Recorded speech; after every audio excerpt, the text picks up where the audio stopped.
Everything all right? Y'all cool? All right, man. Let's get stupid.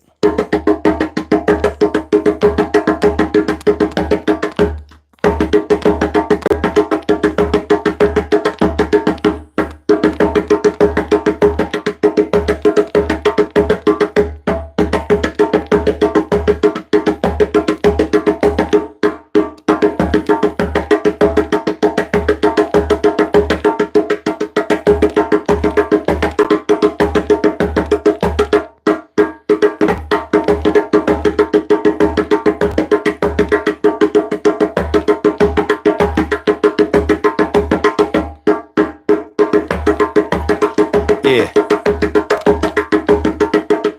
Uh, uh, uh, uh, uh.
Digga, digga, digga, digga, digga, the digga, digga.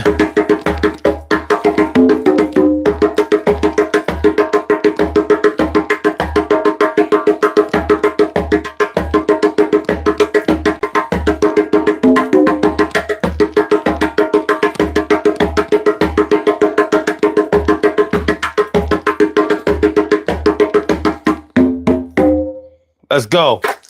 What up? What up? What up? What up? What up? What up? What up? What up? Yo, Urban Therapy with Sun 752 with this your daily. It's the daily go-getter-mism show. You think it ain't when it is? You think it won't when it is? We are here and we are in motion. We do this thing. Taking off fast lane, no coasting, and everything is gonna be all right. You know what we are talking about tonight. I said everything is gonna be all right. Yo, we talk about women and the money dating tonight, and everything is gonna be all right. Do you understand what we are about to say? I said everything is gonna be okay because we talk about women and money and dating today. So Word on the street, word on the street is that women today will not date a man who's broke. But there was a reason that I put a question mark by the statement because I need to know if it's true. Is it true? From in your world, in the world that you live in the world that I live in the world that we live in, are two worlds colliding or are they joining together? What's the general consensus? Do women pass over men who are not in the financial bracket that they are looking for? Now, knowing what I know, for some people, this might be a fact. For other people, this may be a total falsity. But we're going to find out. We're going to find out. We're going to put everything together and see if with what one person knows or thinks is what the general consensus is or what the rest of the population thinks. I can't say for sure. But I know this. I know way more women who will work with a dude who doesn't have money than I do women who are strict about only dealing with men of a certain financial bracket. So, you know, and I've seen it change. I've seen it, I've seen women who normally would never mess around with a man who wasn't handling that paper actually give a dude who was maybe a little lower on the socioeconomics strata than she was used to. And I've seen it work. So that's what we got to find out. Is it raining? Do I hear rain? What do y'all hear? I don't know. I'm in Philly. So maybe if you're in Philly, then you hear what I hear. What up, T. Carey Wright, morning, noon, and night. It's always great to have my peoples going directly into your site. And Jackson Diadigo, summoning the devil. Nah, we won't be doing that.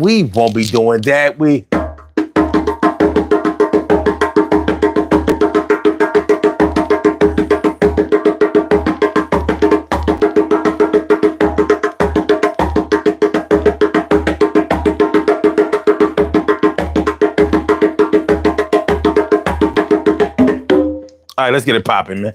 Let's go ahead and get this show on the Rizzo because we got to have this conversation. We got to have this talk. We got to have this little, we had to address a situation that we may be at odds about. We got to address this situation that we might be at odds about. Hold on, y'all. Before we get it started. Hold on. I got it. Before I get it started. Before I get it started. Make sure everything is okay. So that's what we're talking about today. On this pretty petty Tuesday. And I know that if you live on the East Coast, it's Wednesday now. It's hump day now. And if you live on the West Coast, you're still rocking. Well, no, because if you live on the West Coast, it's 11 o'clock. You're still in a Tuesday.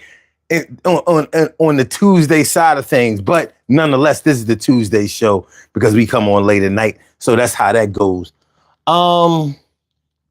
Tigris Leander says, I am meant to bring balance to the force, not leave it in darkness. If I only knew what you meant. And you also say that I am the chosen one. So you are the chosen one? Well, damn, I've been looking for the chosen one all my life. And here it is. My brother, my people, my mellow, my man, Jihad is in the house. What's going on, my G? What's going on? How you feeling, my dude? Good to see me some you. So tonight on the Daily Go Getimism show, we are talking about women only want men, or women only want you if you have money. Women only want you if you have money. What y'all know about this? What you know about this? I mean, honestly, I've known dudes who wouldn't mess with a chick if she didn't have money. He figured if I'm making dough, then she got to be making dough too. That was his requirement or their requirement. You know what I mean? They ain't want to get bit out there by the bum bitch. The bum bitch bug. And once you get bit by the bum bitch bug, yeah, it might suck the dear life out of you. In more ways than one. In more ways than one. In more ways than one, a bum bitch can be a little bit of fun. In more ways than one. Yeah, so let's get into it, y'all. Let's get into it and get involved. These puzzle pieces right now, we gonna solve, y'all. So yeah, what do y'all think? Or what do you know? What do you know? Now, listening to the internet, or should I say being on the internet, they will definitely have you believing that all women want out here nowadays is money. Money, money, money, money, money, money, money, money, money. And if you ain't coming through with a whole lot of it, they ain't trying to hear none of it. Guado Legends. Guado Legends, what's good? What's good? He says, I got 3 women to buy me a beer in a week. I was looking to her like she was nothing. I am basically done treating women like we are equal. Interesting. That is mad interesting. Okay, all right. Jihad says that's not true. When it comes to my relationship, we build together.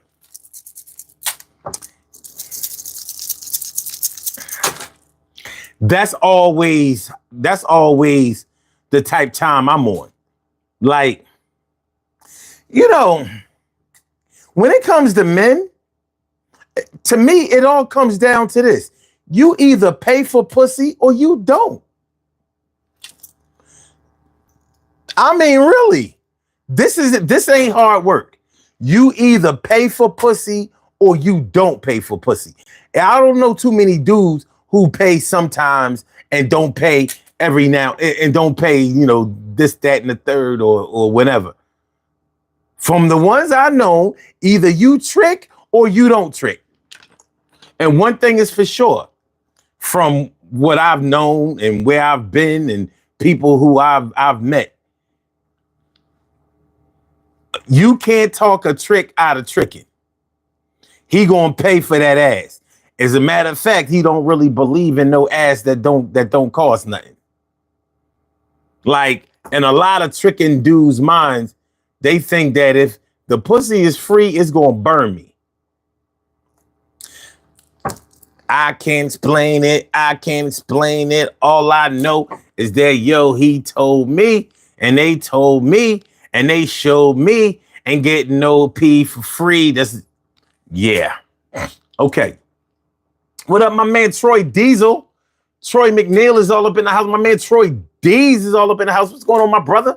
Good to see me some you, like always. And Kim's Whims. Kim's Whims is all up in here. What's going on, ma? What's going on? All right. Troy says, blessings and salutations.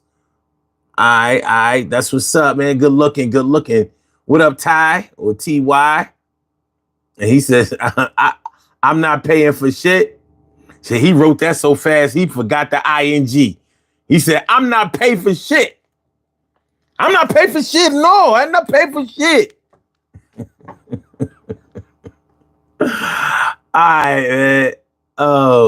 Troy says, yes, it's raining and it's my window and I can't stand the it's my window. I can't stand the rain. All right, cool. Make sure y'all hit the like button when y'all come in, please. Please, please, please. It's the only thing I ask of you. That's all I ask of you. Please just hit that like button and we'll be good friends.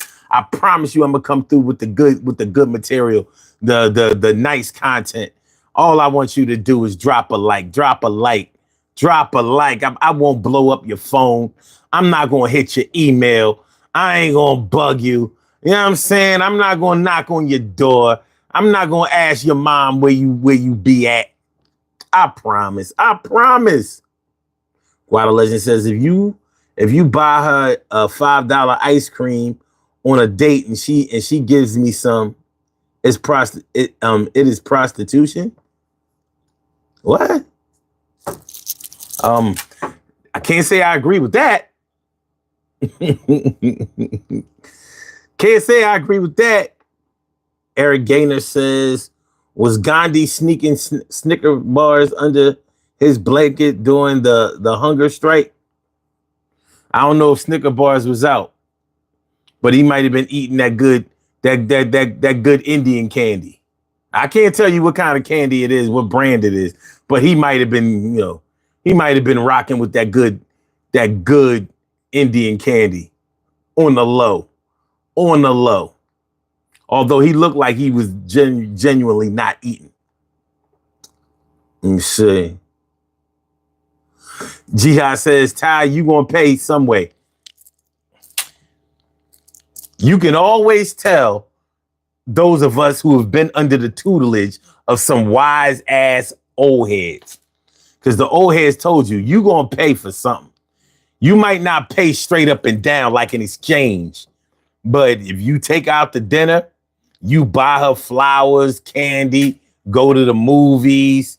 You go to the movies, you didn't just pay for her to get in and then wait for her to come out.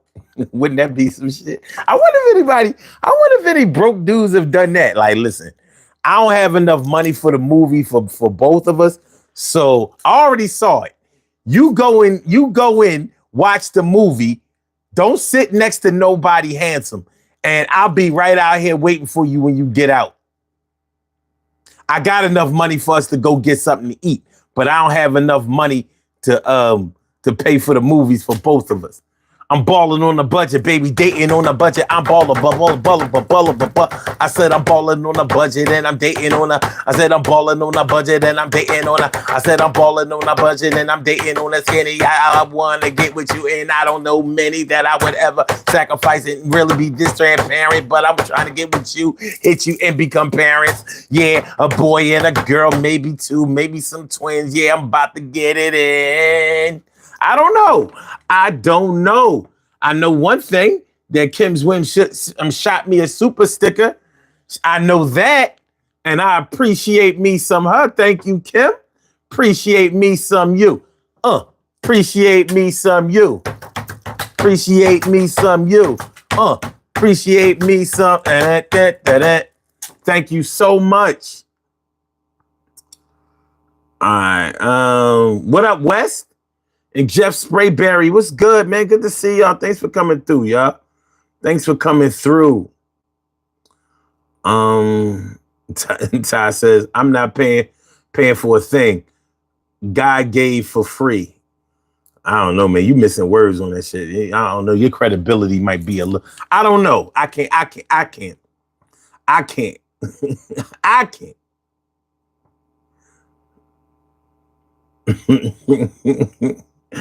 All right, let me see.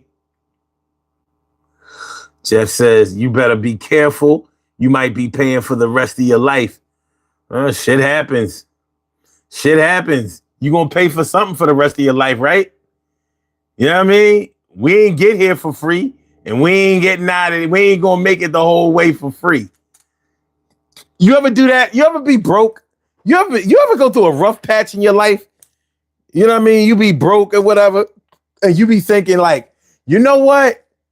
I should have saved all of the money that I had when I had money. You know, when your funds are low, it can really start fucking with you.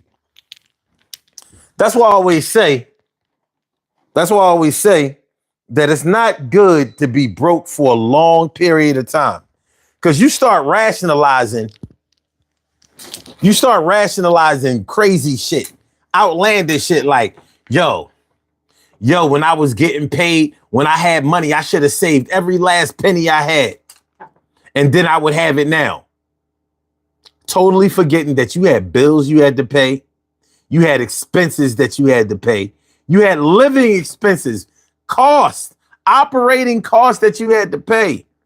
But you know, you don't be thinking about that. You be thinking about all the money that you blew. Like, yo, I didn't have to buy that car. I didn't have to rent that car. I didn't have to go to the hotel. I didn't have to go on a vacation. I didn't have to have no fun. I didn't need a new coat. I could have wore my old coat. You know what I mean? I could have wore my triple fat goose from 1989. I didn't need a new coat. I just bought a new coat for nothing.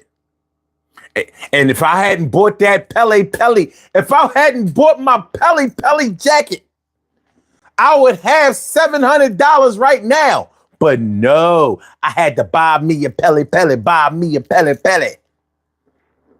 So you think that you would have had $700 because you didn't buy a Pele jacket in 2024? Well, it's 2025. I'm sorry. In 2020. Yeah, if I would have been more frugal and had I been more financially astute, I wouldn't have bought the Pele. I would have just rocked out with my triple fat goose from 89. All right, son. All right. Well, you'll know what to do next time you get paid now, won't you? Shirley Show, the world's most precious and greatest pearl in the world. Shirley Show, the world's most precious and greatest pearl in the world. What's going on, man? How you feeling? Good to see me some you. Let me see. Buana Haguski, I ain't see you, my dude. What's up, man? And he says, if you balling on a budget, the date is at the crib and the dinner is spaghetti and ragu sauce. Yeah, but it might be your first date and that might not go over. That might not go over well. A lot of chicks ain't coming to your crib on no first date shit. Personally, I don't believe that a date at the crib, if it's your first date, I don't believe that that's a date. But that's just me.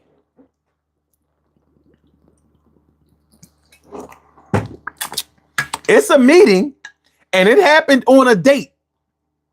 But I don't know if it's a date.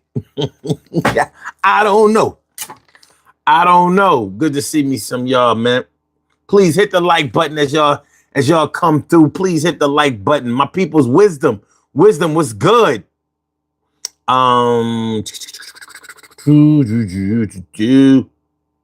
Just Rayberry says, on top of which you need to live life while you still have it. I agree with that. Guado Legend says, I find it crazy that a woman would say that she wants a $200 date. I can get 2 working women for that much and get what I need. Yeah, but you're gonna have to pay those working women every time. See, that's the thing. Like at some point, you're gonna want some free pussy. Cause ain't no pussy like free pussy. Especially when it's good. You know, gushy and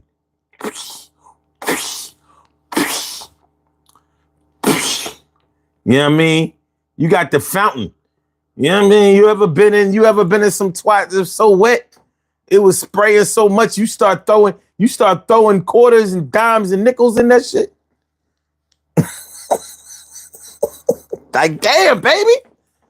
Shit, you awfully excited. Fuck. All right. Shit. They ain't got no. I got. Shit.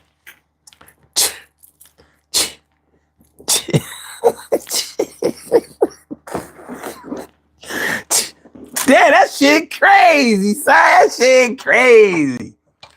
All right. No, just me? All right, cool.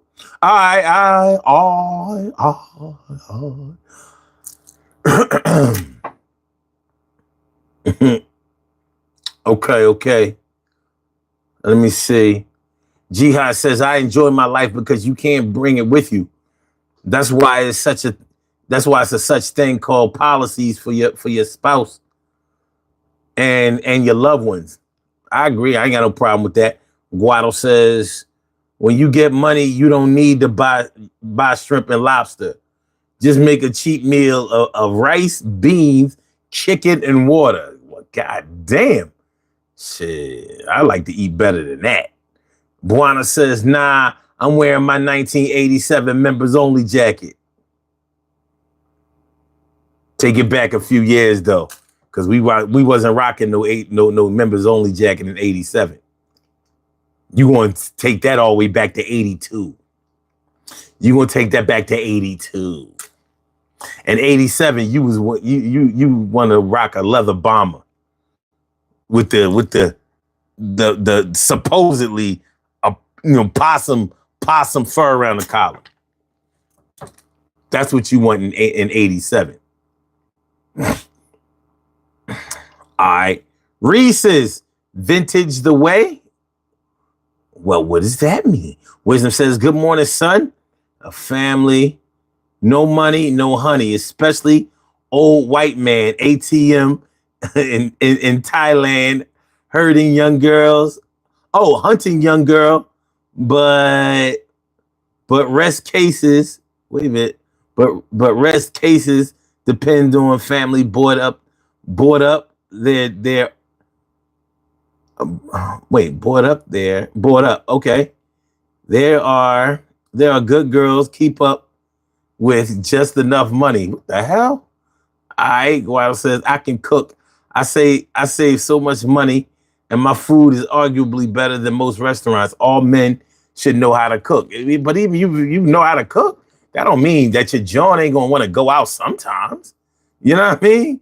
Like, I mean, you good. I'm just saying. Carmise Branch, what's good? How you feeling? Ty says, you gotta know how to cook good fried chicken. Oh, what the fuck? Troy says, just like Lil Kim said, no money. Wait. No money, no lickety. Forget the stickety and the quickie words to live by. I see we got a lot to talk about tonight. Gabriel Martinez. Martinez says, hello. I'm interrupting this stream to ensure that everyone in this chat, including the host, has legal documentation that permits you to be on YouTube. Thank you for your cooperation. We got an ICE agent. In the chat, y'all. Run. Wait a minute. Some people in the chat, they already home. They ain't in this country. Oh, man, y'all wildin'. Carmi says, thank you, Fridge Chicken. Fridge Chicken? I'm done. I just cannot. All right, yo. Rial. A charge or a carge? Pisces prediction? What you want to hear, the horoscope? You want to hear the Pisces horoscope? Let me know. Oh, you said fried, but you kind of spell fried, Fried. But we gonna rock with yours. We have a call on the line, y'all. Caller. You have a call from. Caller with the last number is 5639. Welcome to the Daily Go Getimism Show. Thank you for calling in. What's on your mind tonight? What's good?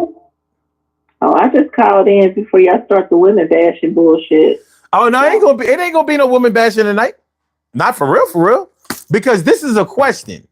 If you notice, I put the title up as a question because, and the reason that I did is because you have men who say that women will not mess with a man who doesn't have any money or who's broke or who's struggling or who's not in a certain financial bracket. But that's not my experience. That's not my experience at all.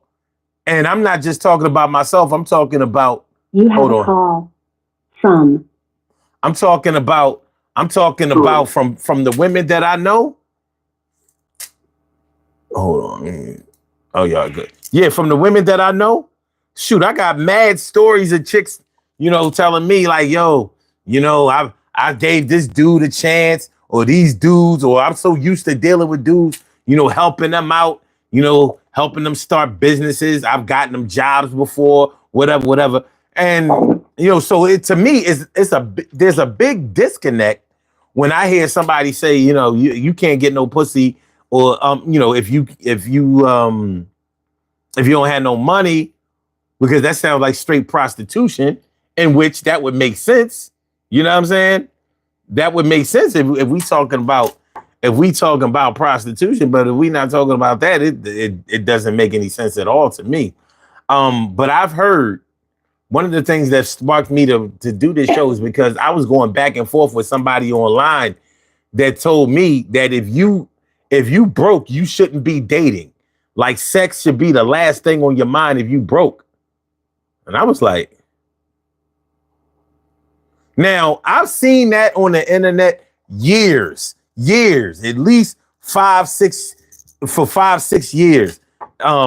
Every now and then, every few months, at least a couple of times a year, I'll see that meme. And people really be pushing that envelope. Like, sex should be the last thing on your mind if you broke. You should be concentrating on getting money. And my question was always, well, how much money do you need in order to find love? And how do you define broke?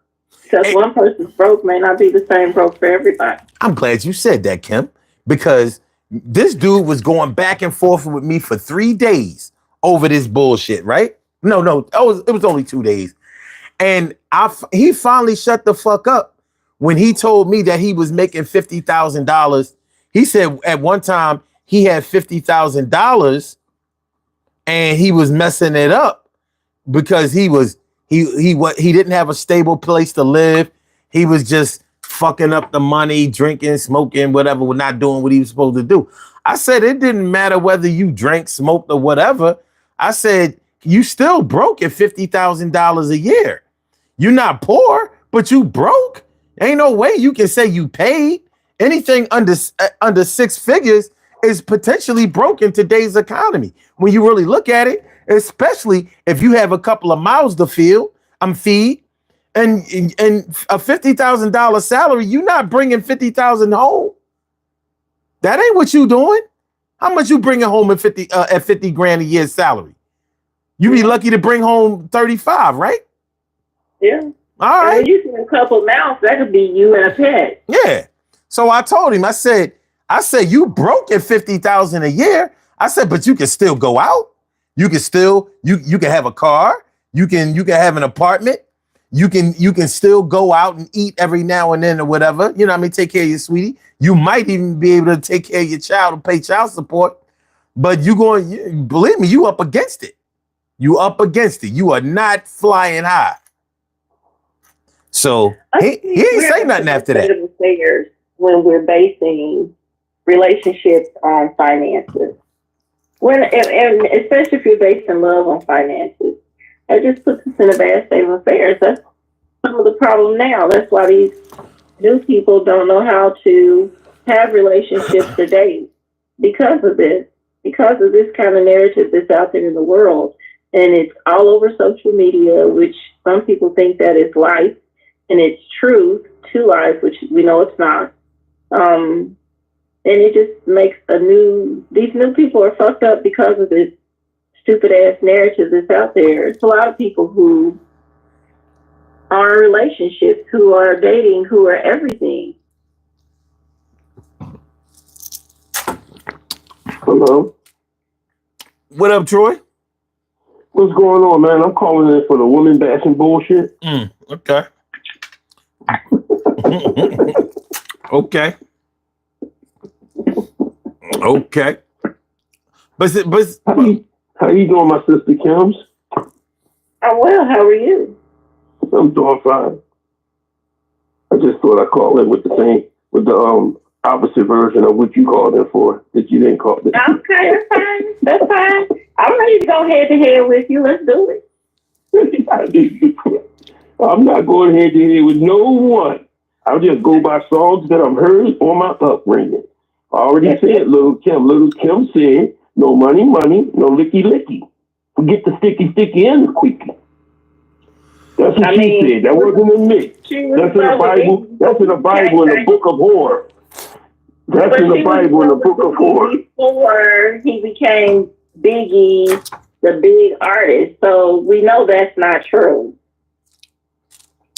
Well, that was one thing. And then Gwen Guthrie said, nothing from nothing, leaves nothing.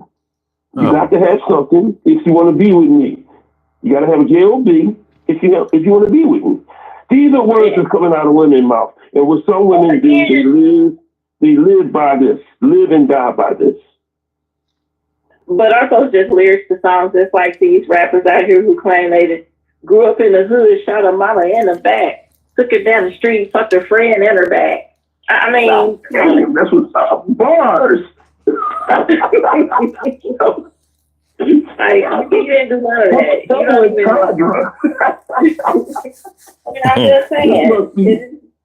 Kendrick Lamar, little sister, Kim Lamar. Bottom line is, depending on how you have learned to enter relationships, that's going to be your experience. So that, like I said, the dudes that I know that trick, you can't talk them out of it. But they dad was a trick. All their uncles are tricks. Their granddad was a trick. That's how they learned. You know what I mean? So at a young age, when they started liking girls, they whoever they old head was told them, hey, give her a little something. You know what I mean? Here, show up with something, give her a little something every time you see her. And that's how he figured. That's how he would get attention from women and all of that. And the thing is, it's going to work. It's going to work. But the thing is that the only way and the only reason that somebody is with you? That's what you're going to have to evaluate somewhere along the line. Because some people are okay with that agreement. Now, marriages have been solidified on this very concept. But what happens when the money situation breaks down, or when you want something besides the money? Because one thing is for sure, if you get into a situation where y'all have like a financial agreement and that's what you're basing your relationship on, then the time is probably going to come where whoever is financing the relationship is going to take total control and take certain liberties that are going to be, taken issue by the person that now is going to claim to be a victim. So I'm saying that to say this. Let's say a woman marries a man because she knows that he got money and he look out for the cookout. He got money and he look out for the cookout. So later on, when he starts feeling himself after he's already paid for his product, does he have the liberty to say, well, yeah, if I want to pay for another one, that don't have nothing to do with you because I paid you off, right? So you didn't love me anyway. You didn't marry me for love. You only married me for what I could provide for you. So as long as I'm providing for you, I should be able to provide for somebody else too. If that's what I want to do. Which means pretty much shut the hell up. And I don't, in my opinion, the whole situation is that there's always, you said after money is always something else. I consider, not all women, I consider some women to be, know the nature of pushing the goalpost back. Because once you solidify things financially, there's something else that's going to be added to it. You come into a relationship, like some relationships are 50-50, and then as time goes on, they start falling in, me and you talked about it before off the live stream about the Bobby Womack complex, where they always complain about the things they ain't got and the things their girlfriend got. And that situation goes along, and then they go from 50-50 to, oh, no, you the man. You're supposed to take care of all this. And I'm only supposed to do a bare minimum.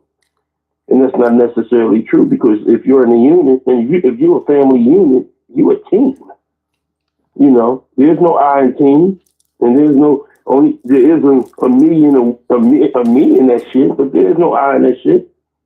So at the end of the day, you have to sit back and have an understanding that if we break, if the relation breaks, the family breaks, especially if you have children. If you're arguing about finances is one of the main causes of marriages breaking. Is one of the main causes, or relationships breaking. And the thing about it is that money shouldn't be the root of a relationship breaking, because I was listening to, I was on YouTube one day, and this pastor was saying, in a relationship, it can't be 100 to nothing, or 50-50. Sometimes it's going to be 70 to 30. Sometimes it's going to be 60-40. You know what I mean? Sometimes it's going to be a different number, but if you're not willing to work as a unit, then it's going to fall apart.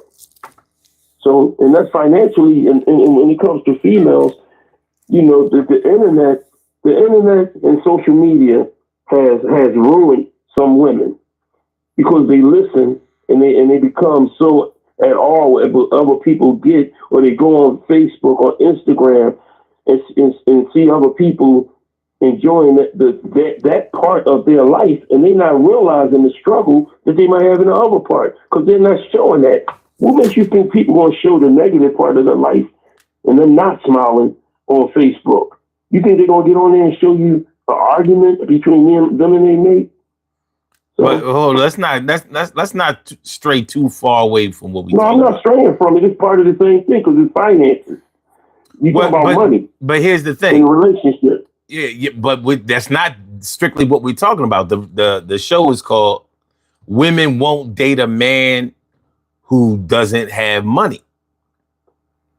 Now, out of all of the women that you know, how well do you know that to be true?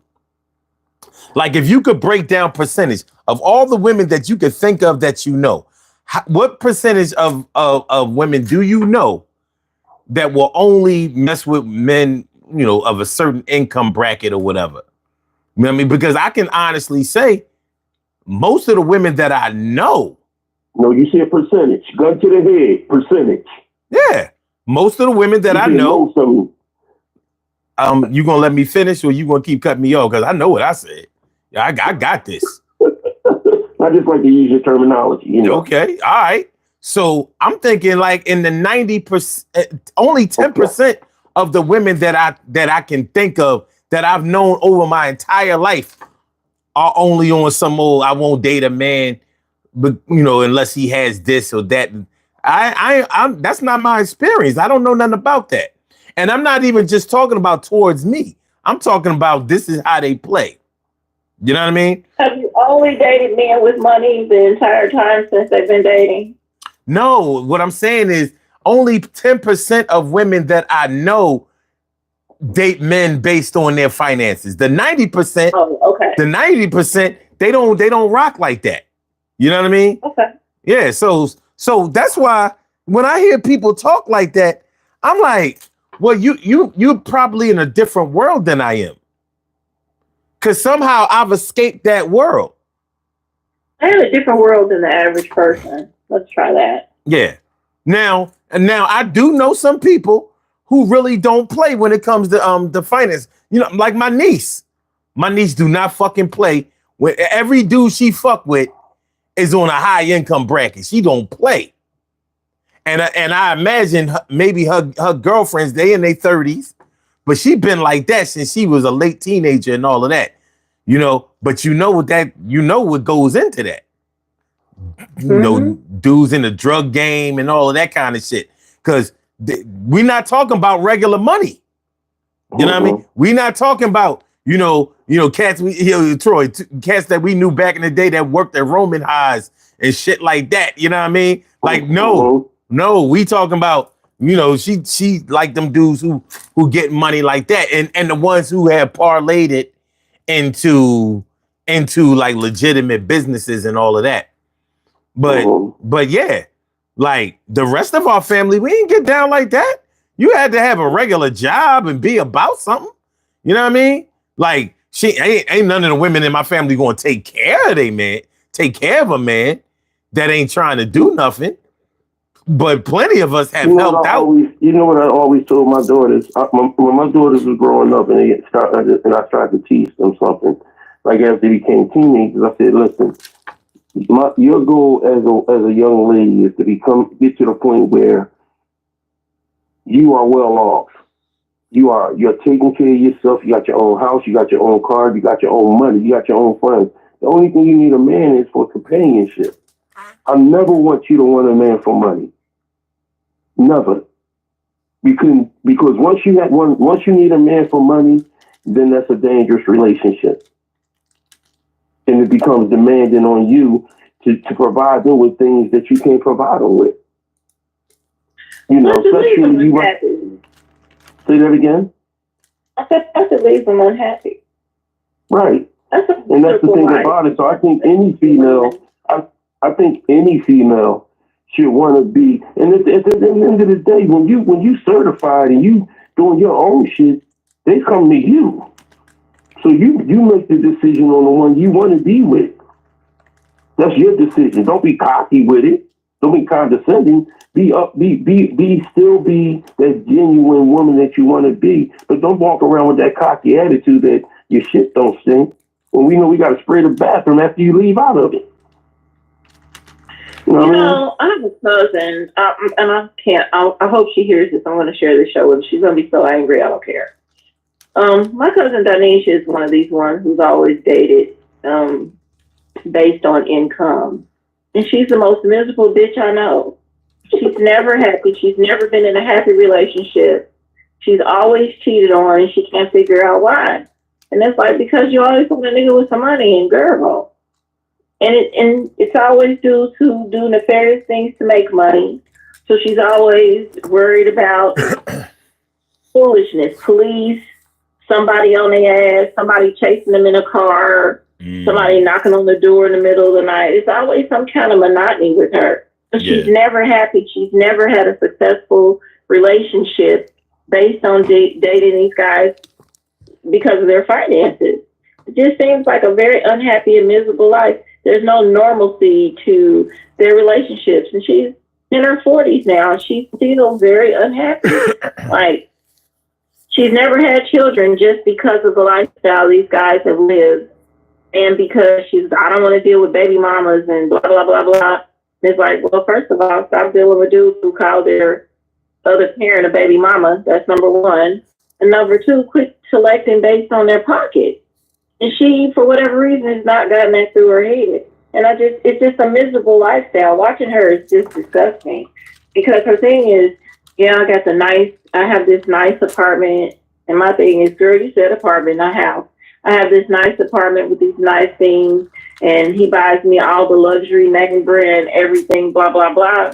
But you are not happy. And I'm like, remember the scene of Toni Braxton from, was the movie Kingdom Come? I can't remember the name of the movie, but Whoopi Goldberg was in it. And the cousins were talking about how much money her husband made, and she was a kept woman, and she had this fancy home and all these nice things. But she said she has all these things, but lies in the bed at night by herself in the bed, miserable. Mm-hmm. And that is my cousin. And I'm like, girl, your life is terrible. And I believe women who live like that live those kind of roles, unhappy or always looking over their shoulder for somebody to do something, or somebody knocking on the door, riding down the street being concerned. Who the hell wants that? Especially when you're over 40, that is insane. Yeah, but you also have to understand that a lot of people who date for money, like especially women, they many of them don't think that love is a real thing or a possible thing. So their love or their affection is all transactional. They like, I better get some money out of this because I'm going to get shitted on anyway. So I might as well have something to show for it. And unfortunately, that's the mentality of a lot of people. But when when I'm talking about women not dating a man because he's broke or that doesn't have money, we're talking about a specific bracket of people. You know what I mean? Like this is not your everyday scenario, but social media and the media and like these celebrities, these rappers and all of that, they have you thinking that it's like that out there. But they didn't come from that. You know what I mean? Like these rappers and all that, they don't come from money. They come from the bottom. So if you coming into the game and you already got 2 or 3 kids, you ain't come. Wasn't nobody messing with you because you had money. So why would you say that it's not possible? Now somebody in the chat asked me to define what dating is. Now, for me, dating is going out. Is companionship. Is meeting somebody, doing things with them, building a I don't want to say camaraderie because that sounds more platonic, but really it is. It's having fun together, it's talking on the phone, it's being on your way to becoming exclusive. Now that's my definition of dating, because I'm old school. Dating to a lot of people now means y'all go together. Well, you're using the wrong word if you old school. You talk about courting. Well, I'm not that old. You know what I mean? I ain't say born in the 40s, the 30s and 40s old. I'm you know what I mean? It was called courting to me. Oh, you trying to court her? But we didn't use that amongst our friends. But when we dated as a teenager, that meant we went to the movies. That meant we got something to eat. It meant we went for a walk. It meant it was the same thing as we talking. Mm-hmm. After we're not yet exclusive yet, but we getting there. When we were exclusive, that was I'm your man, you my girl. You know what I mean? We go together. Speaking family and friends. Yeah, it's funny because like the white people used to say, you and her are going out with each other, and I used to be like, we ain't going nowhere. But they meant, because the black people said we go together. The white people said y'all going out together. So it might be the white people who got the whole dating thing fucked up just on the lingo side of things. You know what I'm saying? But yeah, so when we were exclusive, we said we went together. We go together. But that's my definition of dating. Dating is what you do when you're trying to get to that exclusivity part. Shout out to Coco T. What up? What's good? I missed you. I didn't mean to do that. Keith Tyler, my brother, what's up? But yeah, and even just the confusion of these terms can cause a communication breakdown or and a miscommunication to the point where now it may be hard for any of us to really understand exactly what we're getting into. But I need to know from y'all, from the people that since there are 2 men and 1 woman on this phone, what I gave my percentage of women that I've known over my lifetime, the span of 55 years almost. Only 10% of the women that I know were on that. You can't get with me if you don't make 6 figures, or if you ain't getting it like that. And all of them dated drug dealers and stuff like that, not like working men. I can't forget them, but the majority of the women that I know, the 90%, wanted a dude. Of course, they wanted a dude who worked, a hardworking dude. You know what I mean? But they more likely to try to roll up on a dude who work in the union or something. You know what I mean? Or drive a bus, or the train conductor. You know what I mean? Something with stability, would that there's going to be a check and benefits. You understand what I'm saying? So I don't consider that to be dating for no money, because that's not no real money. So depending on what you call, having money or being broke, I mean, compared to any millionaire, all of us are broke. But shoot, a millionaire is broke to a billionaire. Well, with that being said, I'll yield time to the senator from Indiana, Ms. Kim. Okay. Well, so the percentage of women, and I will include myself, because I've had my share of street chemists and pharmacists. I would say probably 3% of the women I know, including my tight circle and my loose circle, date men only for money. The rest want something more out of a relationship. They want something more, and it could be too because we're all 40 plus. So of course our desires are more concrete and solid. It takes more than money for us to make each other happy because we're all at an age where anything can happen. Hell, a good fall will put us down for. I fell in the basement, was down for about 6 months. So a good fall could injure any of us. So the reality is we can't base that on finances. And I would say my best 2 relationships were guys who didn't have a whole bunch of nothing in the beginning. And they were the best. And so let me put the disclaimer, and it could be because we were friends first, and I've known them a long time. So that could have something to do with it. I don't know. But neither one of them have a whole bunch of money, and the one who's still living still don't have a bunch of money. But they were great companions. They were great, and it's great guys. And the one who's still living is still a great guy. So I say 3% of the women I know date for money, and none of them bitches are happy. Only 3%? Okay, all right. 3%. I know more women who prefer a mature life, and the length of time they've been dating still the same. And again, we all have had our share of chemists and pharmacists, and none of those guys was worth nothing. Like all the money, all the nice cars, who the fuck was happy?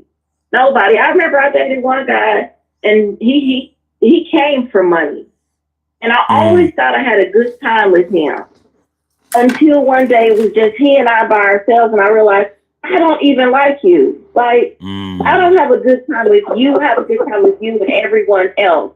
I don't fucking like you, and today this is the end of it because I didn't have fun with him. And all the money, all the things, all the nice fancy, which was always problematic because I'm a cheap date. Like, you don't have to feed me lobster and all that because I don't eat those things. I don't enjoy those things. So something simple worked for me. But with all of that stuff, I did not enjoy being with him by myself. He was arrogant. He was an asshole. He wasn't respectful. He didn't know how to talk to people. He was mean to civil servants. He was mean to waiters and waitresses. Okay. He was just a jackass. So, no. Okay. 3%. Wow. Thank you for yielding to me, Senator from Indiana. Thank you for yielding to me. Oh, yeah, I yield. I yield. I give my time to Troy. Go. Thank you so much. Thank you so much, Mr. Sun 752 and Ms. Kims. I digress on what she was saying, and I would like to partake in this conversation. My thing is this: y'all get my percentage through the things I've been through and the people I've been around. I can't shortchange this shit. I'm not going. You say 10% because of what you've been through. You say 3%. I'm going to say 85 to 90% of women are in relationship with men because of money.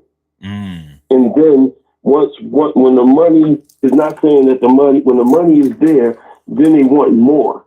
Because when the money is a problem, then once that money is a problem, that's the problem. When the money is not a problem, then there's another problem. Then there's a creation of something else. You understand what I'm saying? That's what I mean by moving the goalposts. So a lot of women, for me growing up And where I grew up around, it was a lot of drug dealers. It was a lot of women. I've never sold drugs in my life. I tried to stay up with the boys that sold drugs, but that was very much not possible. So my boys would be like, "No, I'm not letting you get in the game. I got you here. Take this, take this." They would throw me money, just to look out for me because they didn't want me in the game. Because that's how tight we was. But at the end of the day, no, I gotta call a spade a spade. I'm sitting back, I'm thinking my percentage is 80% or 10% of women are in a relationship because there's other things that's in a relationship, or they're the established women. And then there's 80% women that's not so much established or established but that is what's mine is mine and yours is mine. You understand what I'm saying? But is that whoa. Wait. Let me check the title. This is my opinion too. No, I'm not going to question your opinion. I just want to make sure that we on the right track. This show is called "Women Only Want You If You Have Money." So, what are we talking about? Let me ask you that. What is money to you?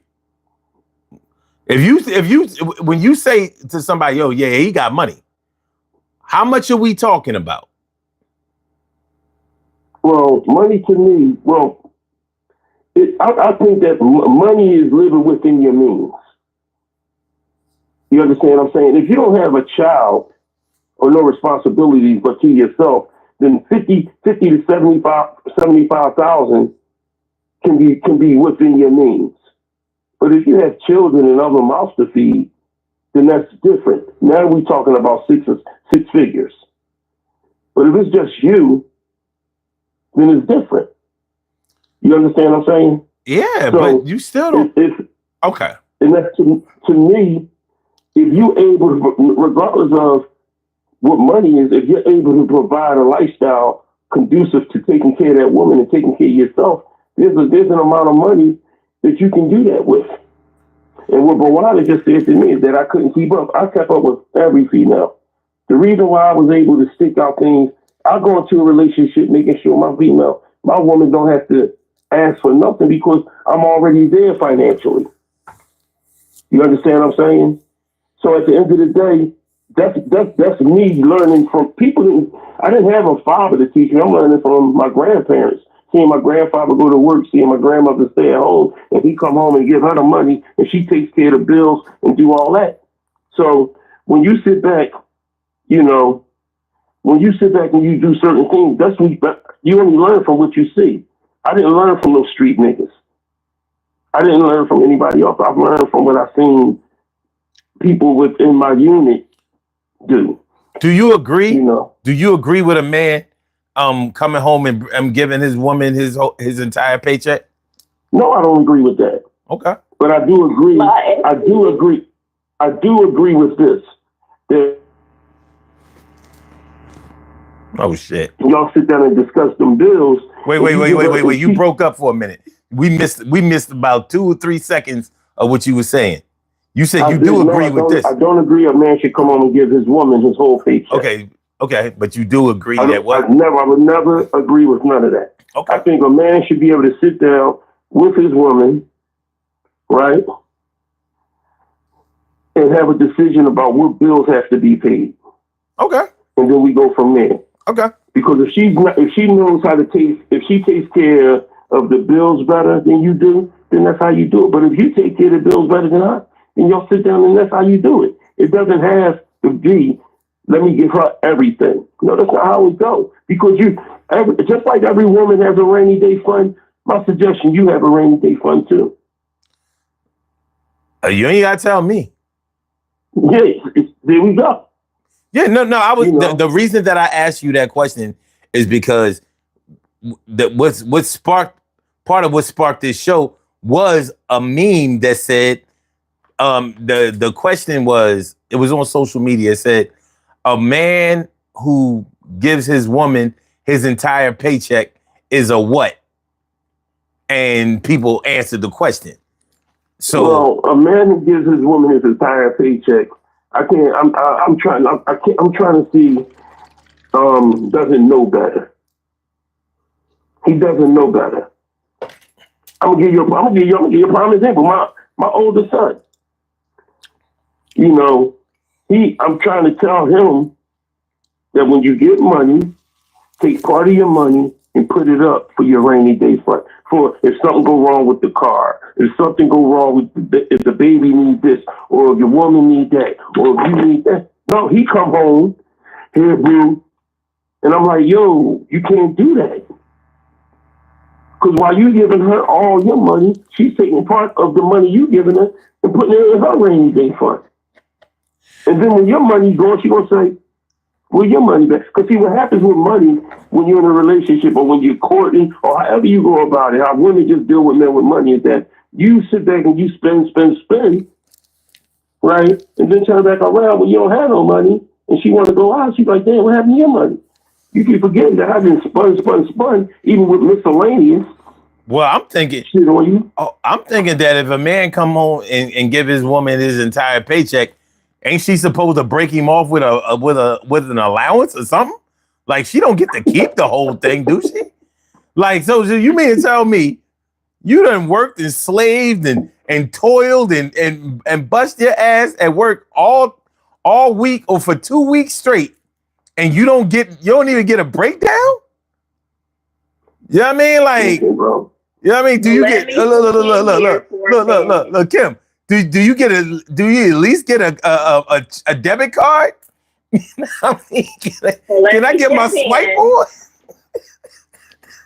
Because my ex did do that. He would get paid to come in and just hey, it was what it was. What? And I don't think it made him a lesser man at all. I don't think it made him weak because I took care of everything. We never went without. And it wasn't a matter of an allowance or anything like that, but he was just like, here, you take care of what needs to do to be taken care of. And then, you know, we went on with life after that. His whole check, though? It was just natural. His whole, the whole thing?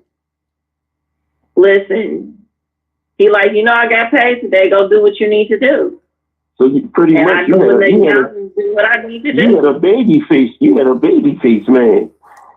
When he come home and say, "I give love, I'll buy you clothes." Man, listen. And he did, but there was not a moment he was dissatisfied. There was not a moment where he wasn't happy. There was not a moment where he went without. All of his needs were met. So what was his needs that was met? All of his needs were met. I believe it like Look, I hear you, Kim. But that's the thing that takes me out. Because it wasn't just what you're thinking. No, I'm not thinking nothing. I'm just trying to let you know. I hear what you're saying. I don't agree, but I hear what you're saying. I know it just wasn't no sexual thing. But you saying that I'm trying to let people know this, son.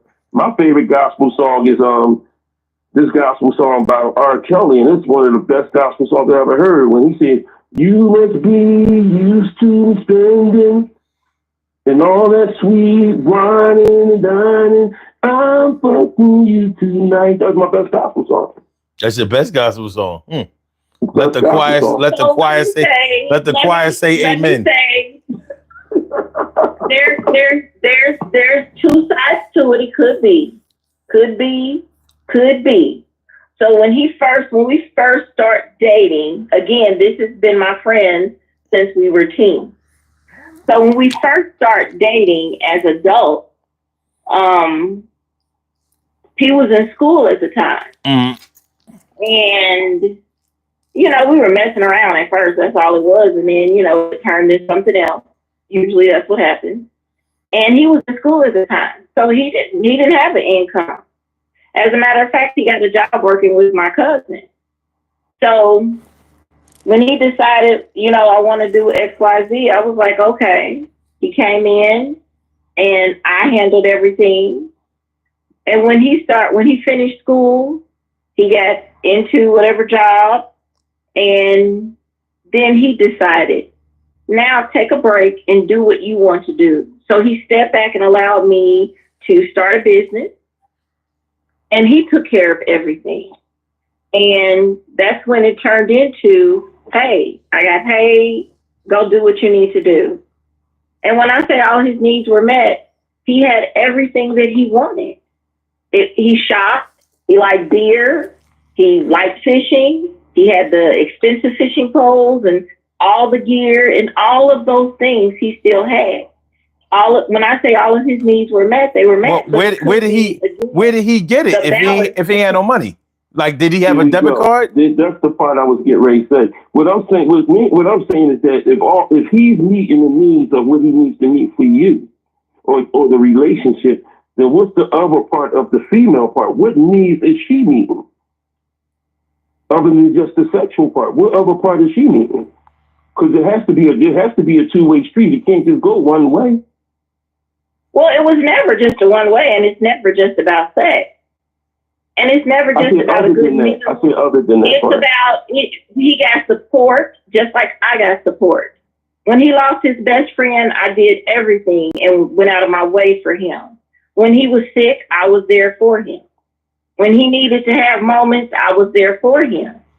Like, we were each other's support. Okay. I remember once he told me he had a dream that when we began to date, when he decided he was ready for us to date, he talked about a dream he had and he was drowning. And he said he reached up and the hand he saw was mine. And he knew in that moment that we needed to be in a relationship. And I didn't let him down until I did, because I was in a place where I needed more than he could provide. And unfortunately, he wasn't able to give me the mental stability I needed at the time. Mm-hmm. And it was time for us to part. But up until that, we were a team. Everything we did together, we didn't believe in 50-50. We believed in 100-100 because it wasn't based on finances. Okay. And again, his return to me could be because in the beginning, I looked out for him, and I did. He was just in school. The money he got back was from grant money. And even when he got that, he looked out for me. But he did a lot of things for me in the lead to that. So I didn't mind looking out for the relationship when it came to finances because he was there for everything else. Before we started dating, this guy would catch a bus, 2 buses, to come to my house in the summer to take out my trash every week. Okay. And in the winter, he would have to catch 3 to come and take my trash out in the morning and then get back on the bus to get back on the other side of town for him to go to school. And to me, I was like, there's no way I can't look out for this dude because he's like, what is he doing this for? And it's just because he loved me like that. But again, we were friends. Gavin would say she used that sucker. I did not. No, he was courting you.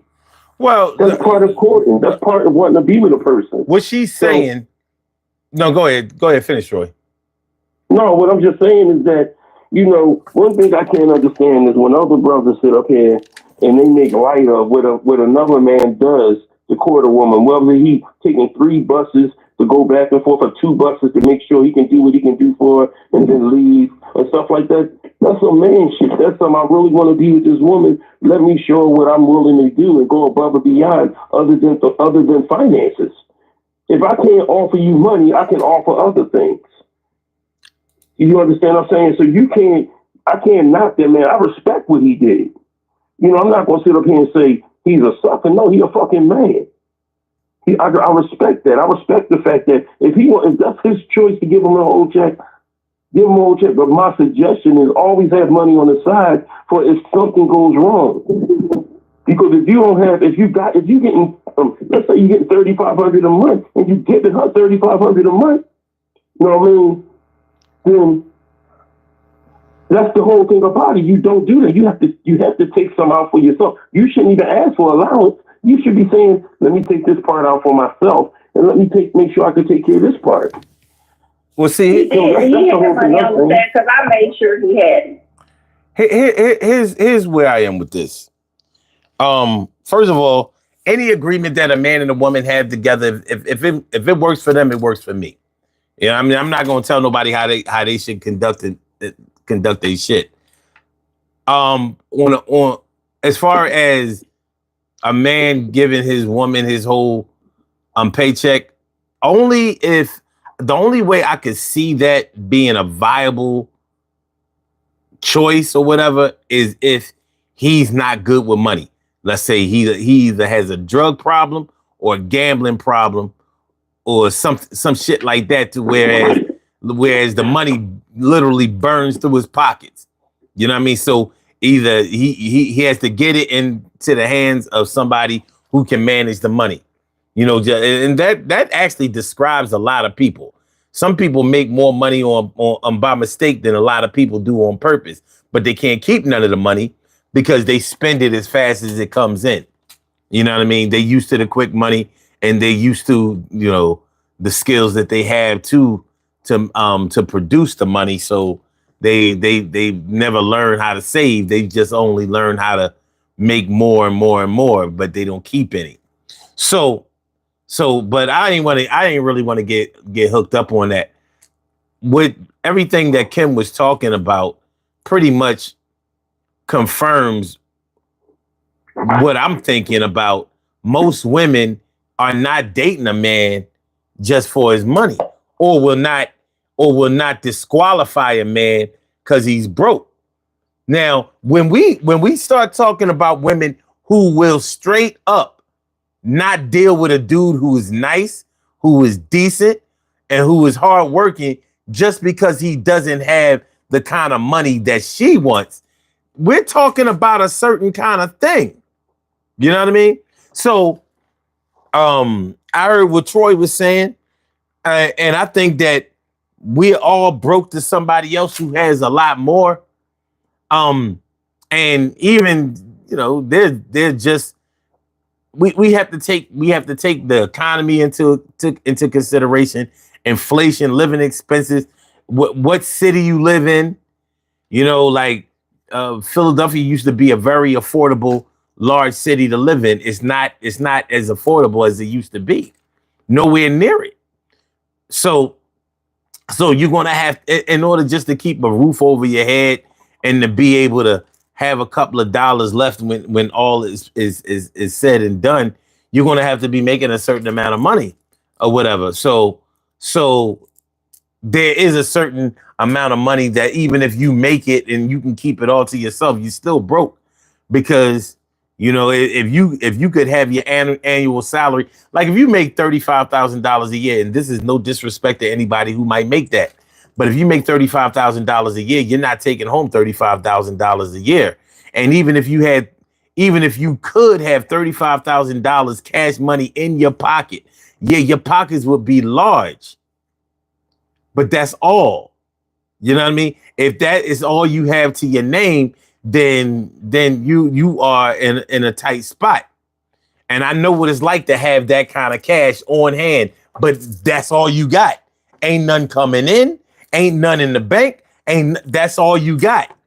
So you better be careful with this, because you ain't got enough money to be one major purchase and you're done. You know what I mean? So let's say you ain't driving, so you got $35,000 and you drop that. You drop 10 on a car, a decent used car. Now you down to 25,000. You up against it, son. Because on an annual salary basis, you ain't making no money. I've never been rejected by any woman that I'm aware of because of my income. I don't know what that life is about. And plus, but see, another thing, son, is how you go into a relationship with a woman. If you go into the relationship with a woman or courting a woman, and the most important part of that relationship is money, then that's what it's going to be about. But if you go into the relationship with other aspects other than just money, you understand what I'm saying? Then that's like when my brother-in-law, when he was getting ready, when he was with his woman and he was courting her, he was doing everything. It's not that part that was bothersome to me. when he was getting ready to get married to her, he went out and he spent $7,000 on the engagement ring. And I said to him, I said, why are you spending so much for the engagement ring? But you're spending this amount of money and you're living with your mother. I said, you living with your mother and you spending $7,000 on an engagement ring. The damn wedding band can't be any cheaper than $7,000 now. You're doing something wrong right here. You have to get a cheaper engagement ring, $2,000, $2,500. That's a good ring. And then if you go a little higher on that for the wedding band, that's a good thing. But when you just blatantly, because when you dive into them realms of money like that, that's what she's going to be looking for. And when you can't offer that, then we got a problem. Because you don't. That's what you're saying? Go ahead, but I want to ask you a question when you finish. And then when you can't provide that, it's just like when you can't provide that, then you're going to have a problem from a woman that you done spoiled with money so much. Yeah, but wouldn't that only be true if the spoiling is what she required? That's the part, right? Now it's not so much if the spoiling is what she required, then that's different. But if you go and spoiling her, right, and she didn't require it, now you spoiled her, you can't go back now. You can only go forward. Why you say that? You can't, because you already even spoiled her. Yeah, I'm not. I don't buy that. Listen, I've experienced it. I've experienced it. About some damn kids. Huh? Y'all use that word like y'all talking about some little damn kids. When y'all say spoiled. That's some bullshit. I hate that. So a woman can be spoiled? And a lot of women hate that too. But when you say that, you use it in such a negative way. When you're saying it, you're using it in yes, you are. You're using it in a negative way. Versus, this is a lady I care about. This is a lady I love, so I'm going to provide these things for her because I love her. I want her to have this nice thing. I want her to have the best of her. I want her to have whatever it is you want her to have. Does that mean you're spoiling her because you want to do those things for her? No, it just means you want to provide her with something nice. Because women don't say, I spoil my man. And I'm not talking about, Let me tell you why they don't say that. I'm talking about women who are just women who want to get nice things for their men. They're not walking around saying that. I understand what you're saying. It's just a word. In this case, I understand your concerns, but we're not saying it like that. But I still dispute that you have to keep. I mean, and this is the problem I have, not just with the internet, but with a lot of these this old school thinking. The way you got whatever you did to get them is what you got to do to keep them. No, the fuck it ain't. No, it ain't. You can't sustain a lot. But you can get caught up in that thinking, especially if you're around other people who don't check that type of thinking. Because if what you did to get them is what you got to do to keep them, or is what you got to keep doing in order to keep them, then what the fuck is advancement? That means that y'all stay at the bottom rung of the ladder for the entire time of y'all time together. Right. I thought you were supposed to grow together. So if I went over the top to get you, and that's not what you required. And I don't, of course, I went over the top to get you and maybe spent more than I really had. Then wait a minute, hold it. The reason this don't make no sense is because let's say if I spent a bunch of money to impress you to get you, because you had a fat ass, big titty, this soft skin, and these big juicy lips, and eyes that was just hypnotizing and mesmerizing, and all that. A lot of fucking adjectives. Yeah, because every dude done got out of pocket and went too far over some chick, that he didn't know that he could have got without all these extras. But by the time you get to know him, you already know. You have figured out a few months down the line, you should have figured out, like, You know what? I didn't even have to do all of that shit to get her. I just did it because I thought I had a fishing pole and some tackle, and you know what I mean. I thought in order to catch the big fish, I had to use all of this shit. I didn't know I could have got her with a worm. Mm-hmm.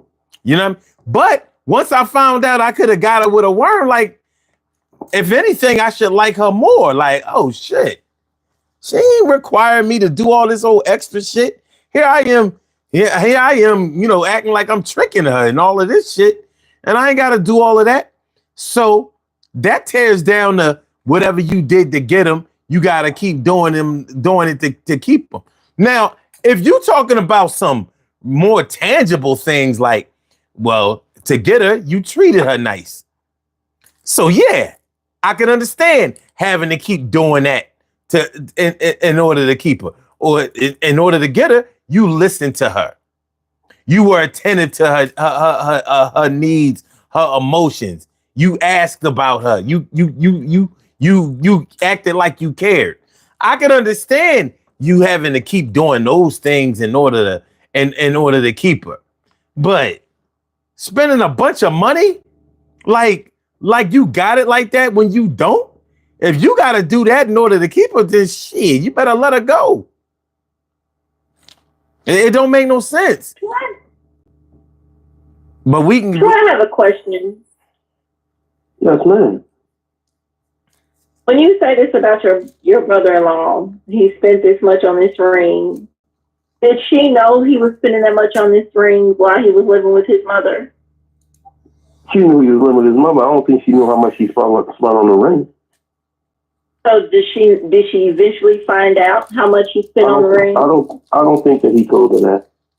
Do you think if she knew how much he was spending with him living at home with his mother, that she would have been okay with it, or she would have been just like, yeah, bitch, I got this. He spent $7,000 on a ring off me, and he living with his mom. I think that's the person I think that's how she would have been. How is wait? How is how she would have been? I missed it. How is how she would have been? You think? The second part that Kim said. Oh yeah, he spent the money, this, that, and other on me, like this, that, and other. My thing is this, you know, when you're, there's nothing wrong with being in love. There's nothing. I love love. I love relationships. I love giving. If I'm in a relationship, I love giving my woman money. When I got it, I'll give it to everybody if I got it. You know, but at the end of the day, when you court a woman and you go into in that relationship, spending, and you're going above and beyond, if you should fall some, there is going to be some questions about that, not from her mouth, from her actions. You understand what I'm saying? It has nothing to do with her just wanting you for money. It's the fact that you create this is the situation you created because of what you was doing in the beginning. You know, you went in there doing this, and then when it slows down some, because maybe, like Tim said, maybe you did get hurt, or maybe there was a problem at the job, or maybe there was some layoffs and stuff like that. So you got to find a way to get back to where you was at. You know, and it might not even be her thinking that way. It could be you thinking that way because you know what you done to start off. You understand what I'm saying? Sometimes, and you know what? I got to even question that, because sometimes it might not be the woman that just wants you for money. It might be you that want to put yourself out there as that person. So it's a catch-22. You know, we don't really know. It could be you. It could be her. So I mean, it goes both ways. I don't know. I hope you do a show about the guys who live in the world of delusion too, who think they are dealing with women who are gold diggers because they do a little something, when these niggas don't even have the pot or the pits or the window to throw it out. Well, you know, there are a lot of cats out here who be bitching about, you know, women this and women that and whatever, you know. And you're right, and I understand where you're coming from when you say, you know, they out here calling women gold diggers or whatever. But maybe some of the women that they talking about are legitimate gold diggers, but they lumping everybody else into the same category because they ain't. But I've been you're called a not going to gold tell digger. me. You're not going to tell me. You're not going to tell me that all of these black. Why are black women always complaining about how they helped the dude? They holding this nigga down. He in jail. He ain't coming. He ain't coming home with no money and all of that. She waited for him 4, 5, 10 years for him to get home. Didn't even get pregnant by nobody else during that whole time or whatever.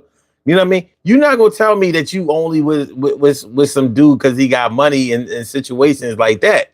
But it doesn't seem like people are taking that into consideration. You know what I mean? Because everybody out here ain't got cash. But I just I'm don't. calling people out on it. Huh? I said I'm calling people out on it. Like that's why I don't like 3% in my group because I don't even entertain women who talk like that. I don't even entertain women who say stupid ass stuff like I don't date a man because he got to have this kind of income bracket and blah blah blah blah blah.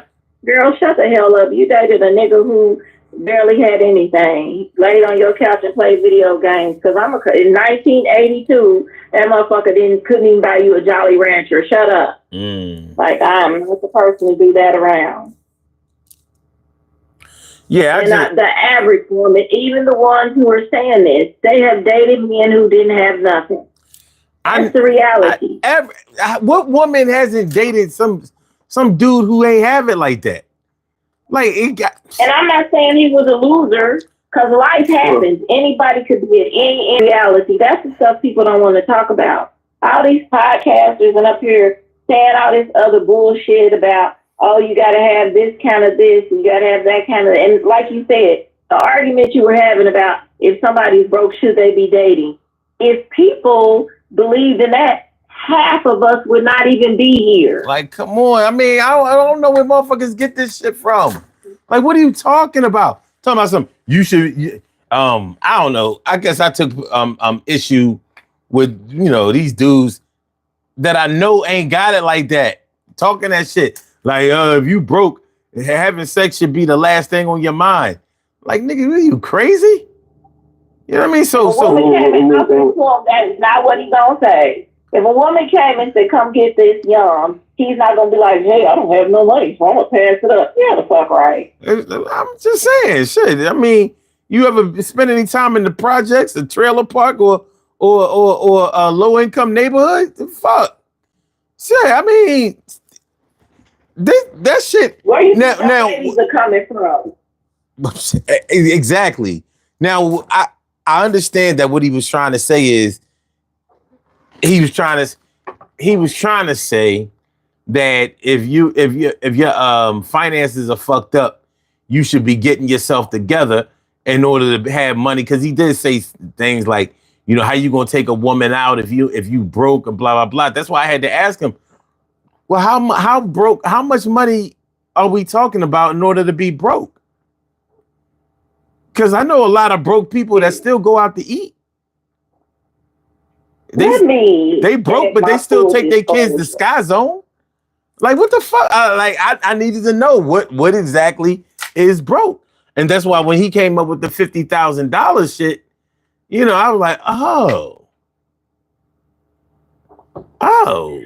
he don't know what broke is. I'm gonna piggyback off of him saying that.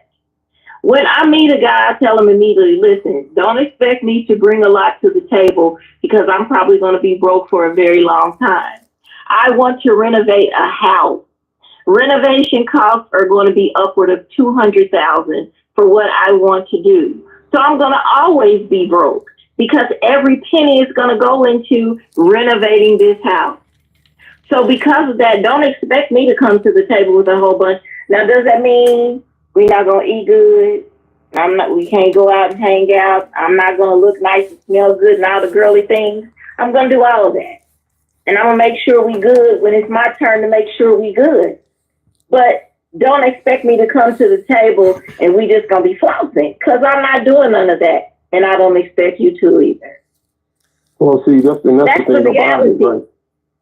We Well, don't got to go out to dinner. All I'm of a us are chef for a broke living. in 2025. All of us are broke in 2025. Listen, That's the son. well, reality. hold on, Kim. I just bought a pair of Air Force Ones yesterday, and I got the white and the black. Oh, hold on. What we not gonna do is you it's like no, you right though. You right. You know what I mean? My Like thing is this this, real right? shit. My thing is this. I sit back.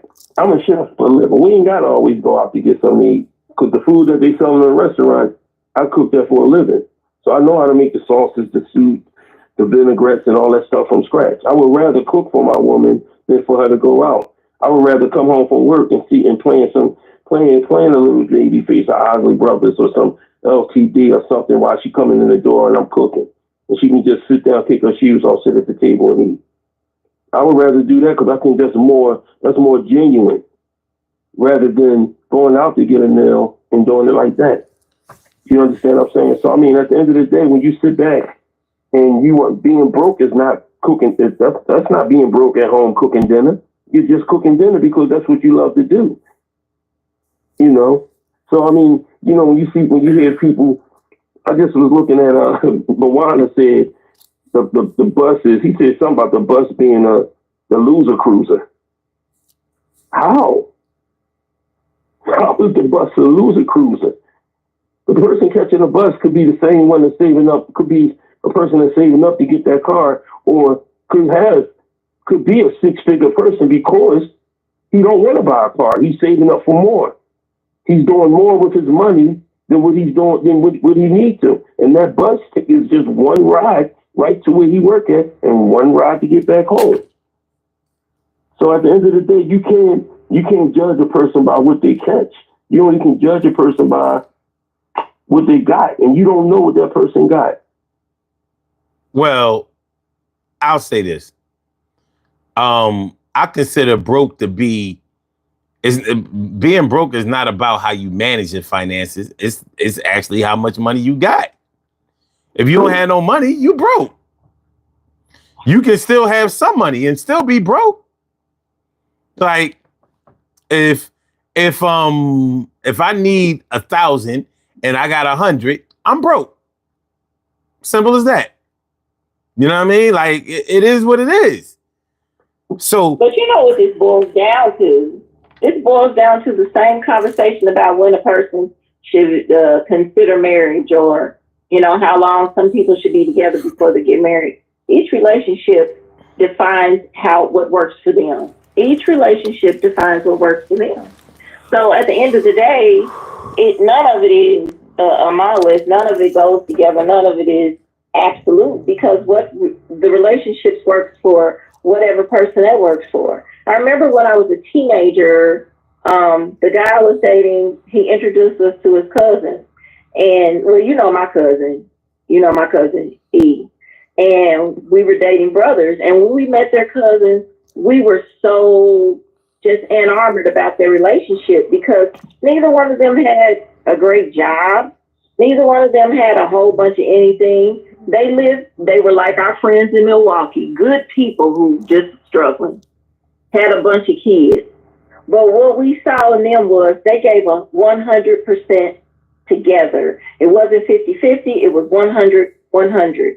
If it was a woman's week to get paid, the guy would say, hey, I need to get my speakers. If you get my speakers this week, next week I'll get your whatever it is she needed. And they just had that kind of arrangement and agreement, and it worked with them. They were together when I was a teenager. I was probably 15 when I met them. They have been together up until last year when the woman was killed in a car accident. And they were together 10 years prior to that. So that relationship worked for them. And if I wanted any kind of relationship, that's the one I would want. Because they made it work. Neither one of them had a bunch of money. Eventually, one time she made more money and he made nothing. And then there was a time where he made a little bit more and she made nothing. And they made their shit work. And it was a happy. But see, that's the beginning of what I said, making it work. It doesn't mean, but see, as time goes on, You know, I'm not I'm not trying to change the narrative of women wanting men for money because, like I said, in my reality of what I've seen coming up, I've seen, like I said, about 80 to 90% of that happen.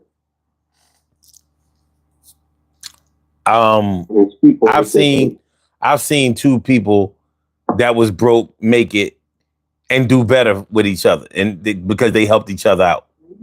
You know what I mean? That's the best relationship.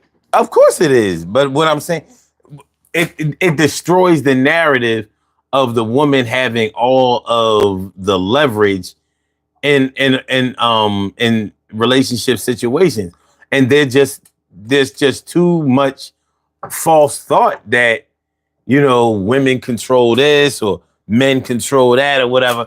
I mean, there's a such thing as unity. But if you've never looked for that in a relationship, like I saw with in the comments where Gavin said there's not a woman in his life that would catch the bus with it. Well, I've had women in my life that would. They have. And I would, and this is as a grown man. I'm not talking about when I was a teenager and all of that kind of shit. I'm talking about as a grown man. But until you have experienced a woman loving you for you, like believing in you because she sees the vision that you have. She understands and respects the drive and the talents that you have. If you've never experienced that, of course you can't speak from that.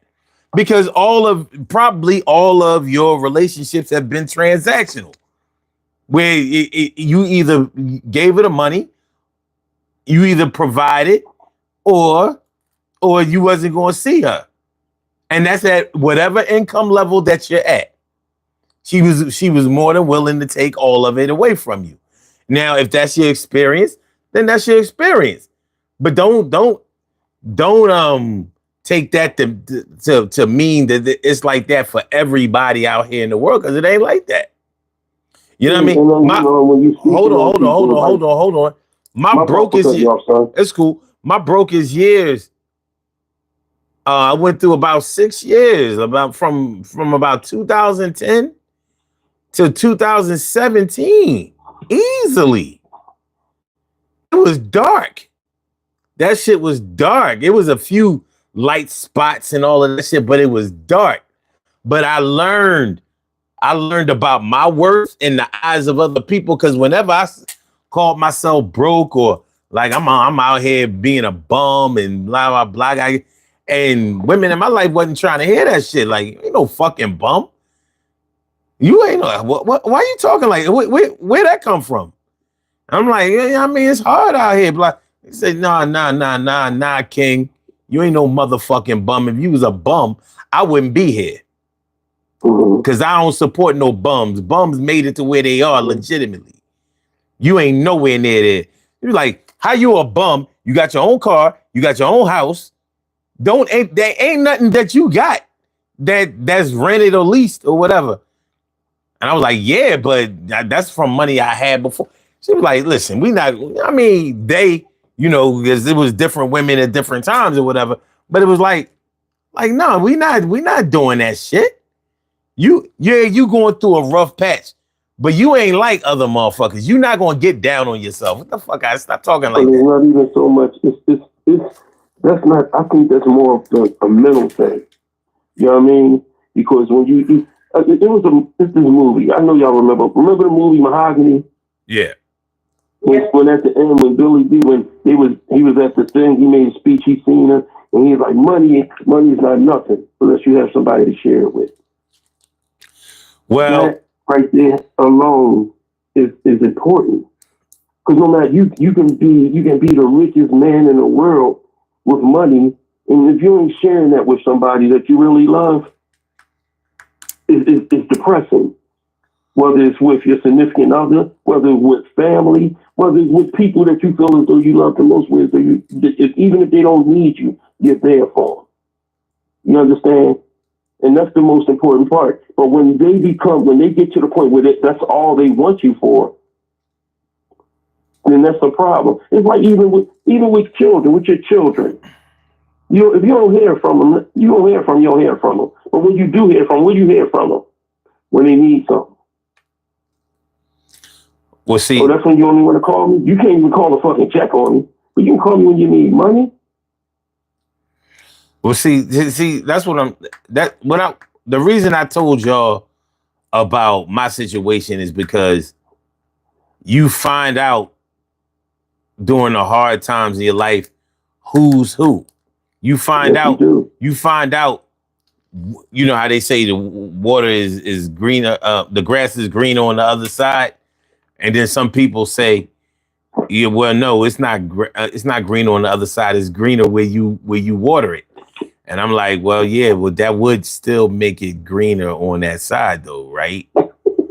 But the reason I told that story, my version, is because you find out who really rocks with you and who don't, and it ain't about them rocking with you, providing for you, because the good word is all is all I needed. An opportunity is what I needed.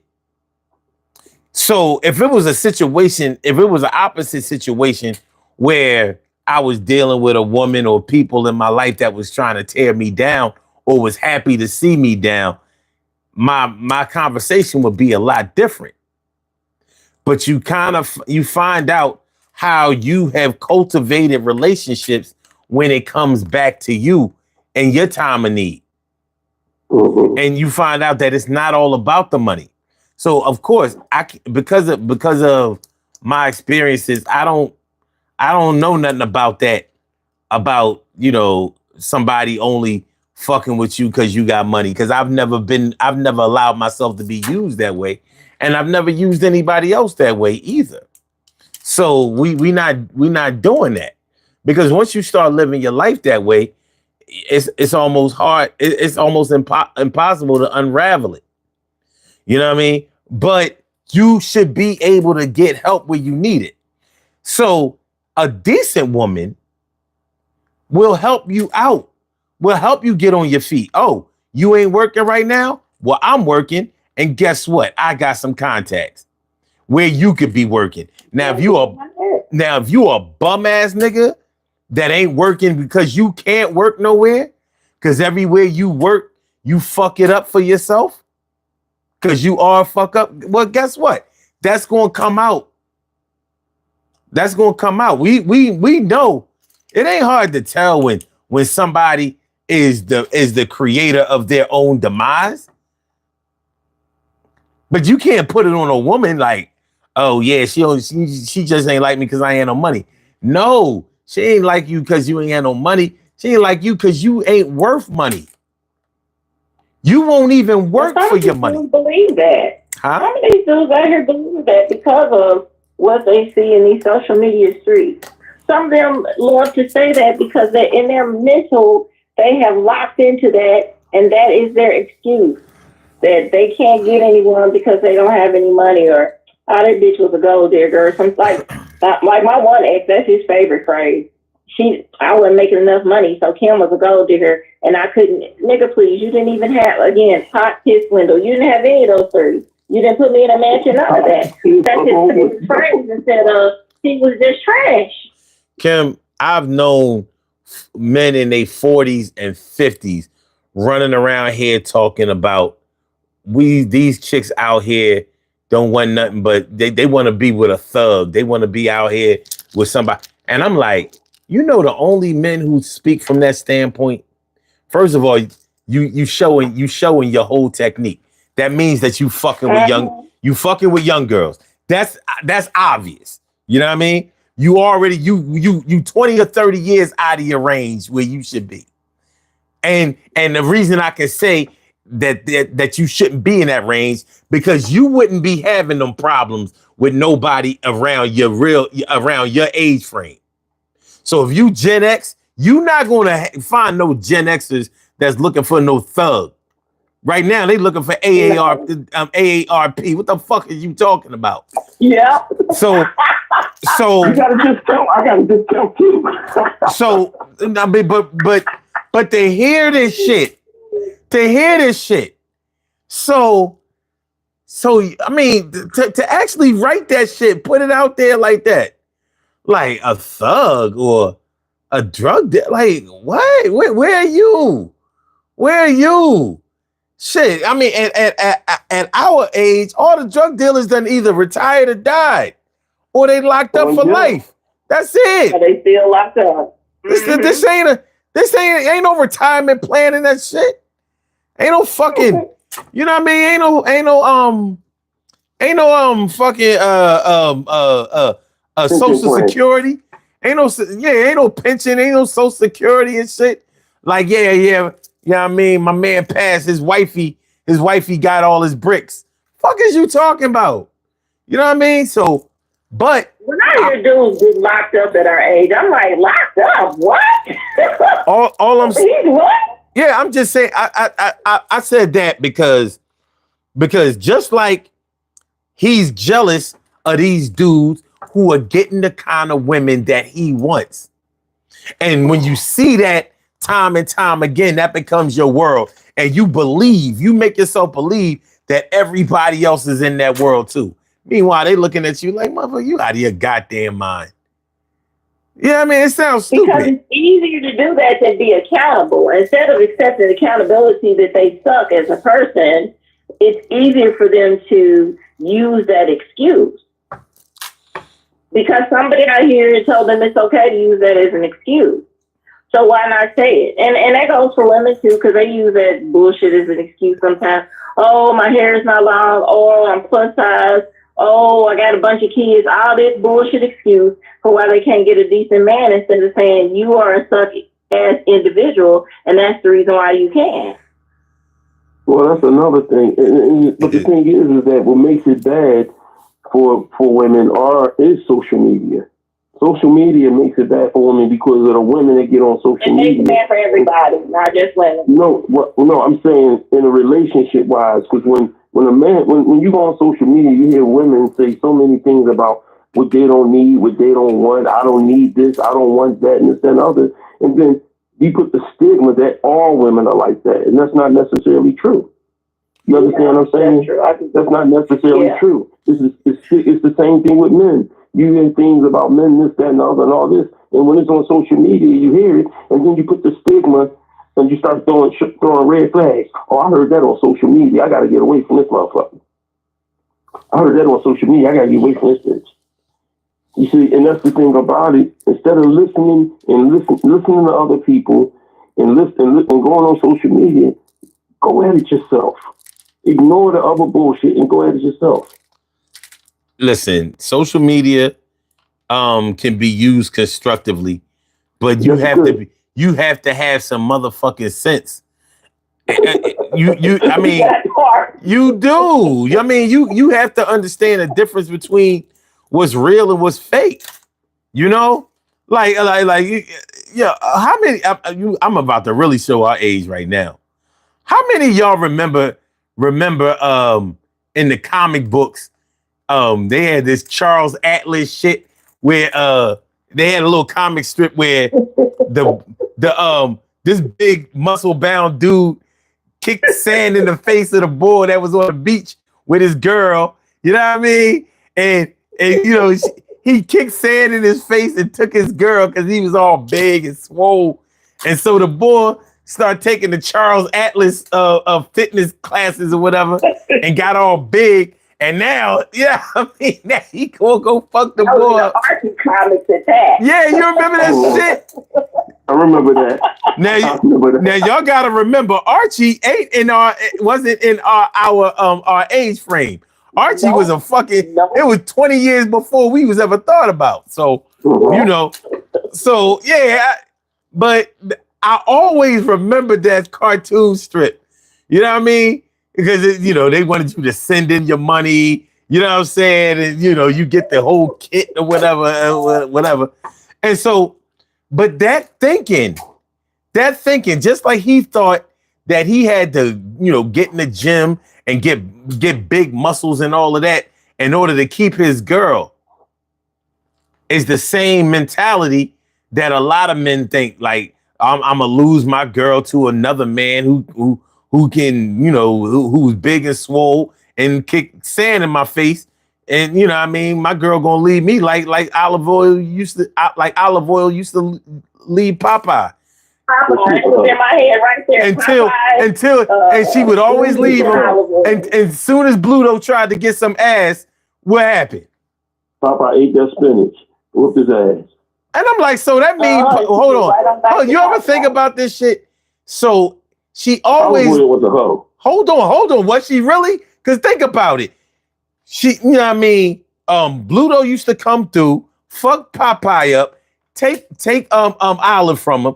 But as soon as Bluto tried to get some pussy, then she go running back to Popeye. So was Popeye getting any pussy? It looked like he was a safe space for Olive. Wasn't nobody getting no ass. That skinny ass nobody wasn't getting none of them skin and bones. That brunette was keeping. She was keeping that long ass skirt. Look. That long. Hold on. That long ass. It wasn't nobody getting that shit. You know what I mean? Them motherfuckers. That long skirt was not coming up. You know what I mean? It just stayed down to the ankles. That skirt wasn't coming up. More like a rapist. He was a rapist and a bully and everything. Who the fuck was on him? I just don't think Ike Turner before Ike was Turner. I just don't. I don't think Popeye was getting no ass either. You know what I mean? I don't remember. I used to watch Popeye faithfully. I don't remember one episode where they was curled up like, I mean, yeah, you my joint. Bro, do you honestly huh? You think they gonna show? No, but they never. But think about it. There were no affectionate scenes between him and Olive Oil until he had to fight. He had to eat the spinach and get her back from Popeye. I mean, from Bluto. Can I ask you a question? Like before then. Do you think? Hold on. This is the funny thing. Do you think the spinach was Viagra? You know what? I never thought of that. But shit. You know what? You know what the spinach might have. You know what the spinach must have been? It must have been a fucking masturbation. It must have been a masturbation joint because his forearms got big as shit. It wasn't his biceps. Them forearms got big as shit, you know? God damn. The motherfucker used to whoa, like he just came home from prison. At the door is 20 years big. He had them rub one out. He had one of them rub one out muscles and shit.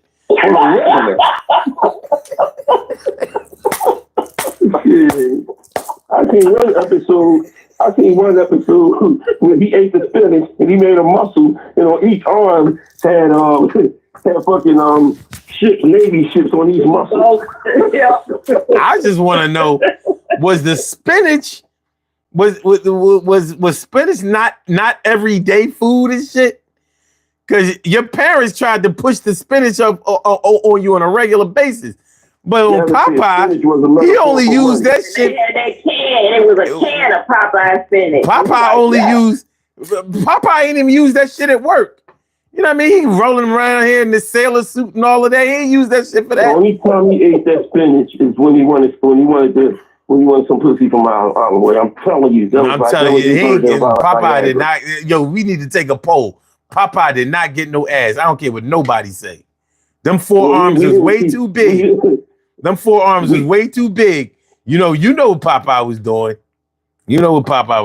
Them forearms was too big for him to be getting some ass. Popeye might have been Diddy. He was just watching Olive Oil getting knocked off. Nah. So through with this conversation, I'm not participating any further. Popeye was no Diddy. He was definitely no Diddy. He was no Diddy. He was a sucker. That boy was a sucker. Ain't no way I would have fought for them skin and bones. You know what I mean?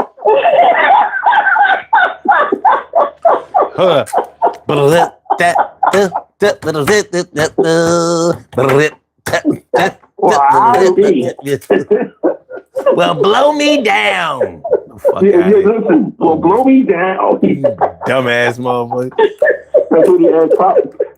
That's why she left him with the blue. He was like, "Well, blow me down." She said, "No, I'm going to go to blue though." Now wait a minute, she didn't always go to Blue on her own. Sometimes he would just snatch her up. Don't forget that. Yes, he would. Because there were times she was kicking and screaming and fighting to get away, and he still was, "You're with me, baby." Oh, at first he was suave. He was big, suave, and debonair when he first got with her.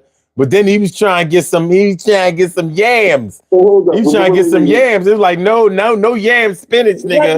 Spinach.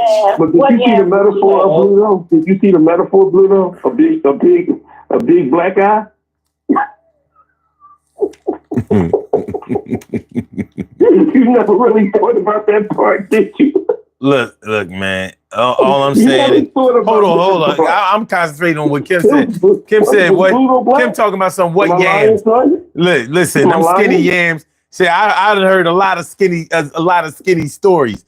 From what I understand, you know, them skinny chicks are a real good time, and they can be. Shit, I don't mean a skinny chicken can do nothing for me but fuck my pelvic. Listen, a lot of thick chicks. A lot of thick chicks.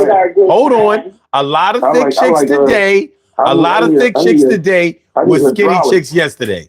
A lot of thick chicks today was skinny chicks yesterday. A whole lot of them.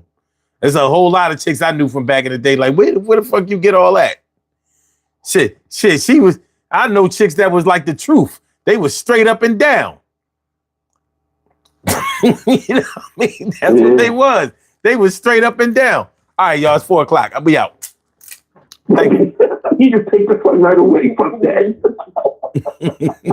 4:00. Bye. I'm good with that because I'm real sleepy. Everybody stay safe. All right, y'all. Thanks for calling in. Appreciate y'all. Always a pleasure, Kels. Always. All right. All right. All right, y'all. Let's do the results of this poll. Look at this dickhead talking about something. I'm laughing at the thing you call a beard. I didn't call it shit. You just did. You was a dickhead. A dickhead. Dickhead. Slap this dumb motherfucker. Oh, let me see. You stupid. Bitch ass nigga. Punk motherfucker. Look, it's the end of the show. All right, let's do the results of the poll. All right, let's see here.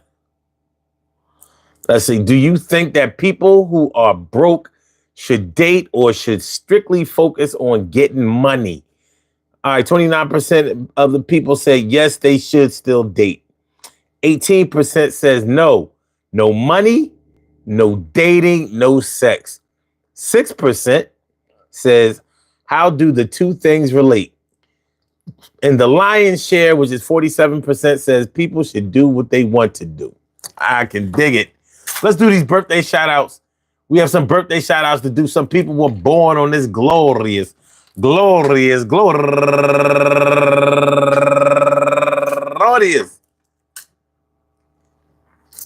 June 17th, and they deserve to be acknowledged. So let's go about our business of acknowledging them, making them feel special because they are special, because they are special, because they are S-P-E-C-I-A-L.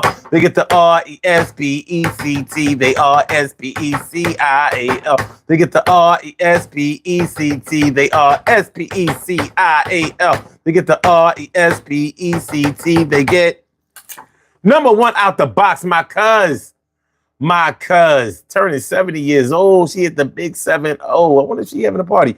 My girl, Belinda Collier, affectionately known to the fam as Tiny. Happy birthday to you. And my man, used to be my best friend back in the day. Lived right around the corner from me, my man, Derek Witherspoon. Happy birthday, my G. And you know what? I'm going to show y'all something. This is a picture. Hold on. Can I expand that shit? This is a picture of us back in the day. Let me turn the camera around. Y'all see that?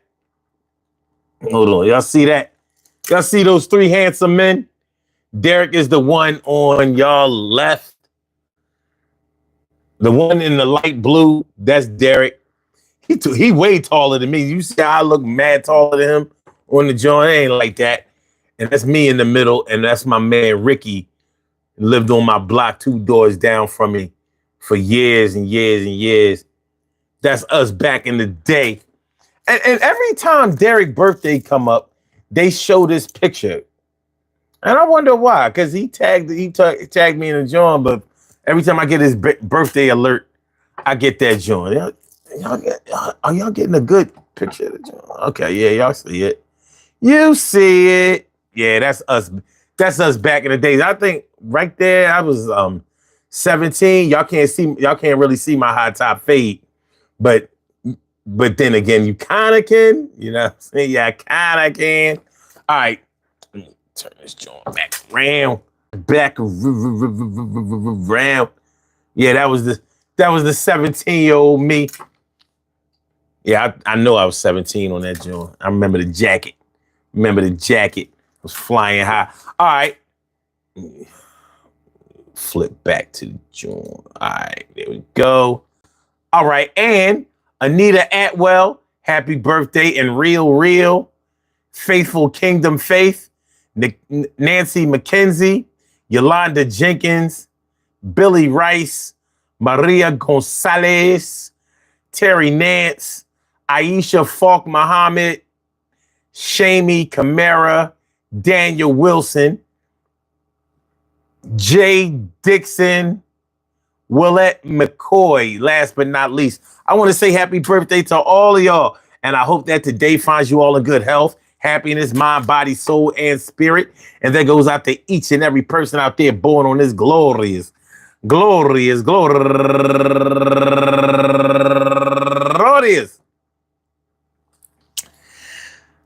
June 17th, anywhere out there in the world, worldwide, internationally, and universally. All of y'all go ahead and turn up. But don't turn up too loud. Just turn up loud enough so everybody can hear you. Rock out, rock on and do the damn, the rock out. Rock on and do the damn rock out. Rock on and do the damn thing. You do your thing, y'all. Represent the queens and kings. You do your thing, y'all. Represent the queens and kings. Good things happen to those who wait. Great things happen to those who grind. And anything can happen to those who go for theirs. So go hard, go for yours, and remember, they say the women won't mess with the men if they don't have a whole lot of money. It's ends.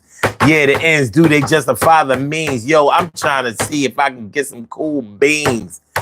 Yeah, maybe a couple of yams if I don't have a couple of dollars. Damn, you telling me that I can't get in? Well, that sounds like something that's crazy, sort of like a sin.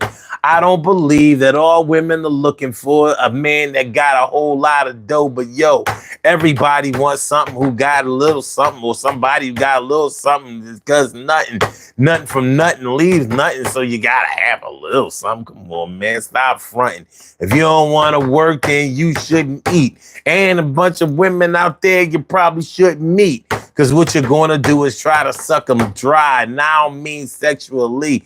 So you ask me why. Yo, the game ain't a tie. Somebody gotta be ahead. Yeah, if you want to be laying up in the bed with a little something soft and kind of firm, you want to get somewhere to put your little worm. Well, you gotta wait your time before you become a snake and get up in that ass, God's sake. In the wake of you trying to act like you gotta have a couple of dollars in order to holler, well, that's where your self-esteem lies. I ain't gonna tell you not to go out there and cut some pies. You might have to work a tasty cake. That was a hell of a job back in Philly back in the day, for sake. Yo, you worked a tasty cake, you get money. That shit was crazy. Peace to all my day ones, my everydays, and my brand news. I love y'all to death. Resuscitate y'all. Love y'all right back to life. We will be back tomorrow night for another Daily Go Getimism show. So make sure y'all come on through. Y'all know how we are, and you know how we do. Be safe out there, y'all. Y'all know it's 4 o'clock in the morning. So at this time on the East Coast, either you're about to go to work or you're about to go to bed. Either way, be safe and feel good about yourself. Money or no money. You underdig? Hit the like button, y'all. Share the show. Subscribe to the channel if you haven't subscribed to the channel yet. See y'all on the other side. Peace.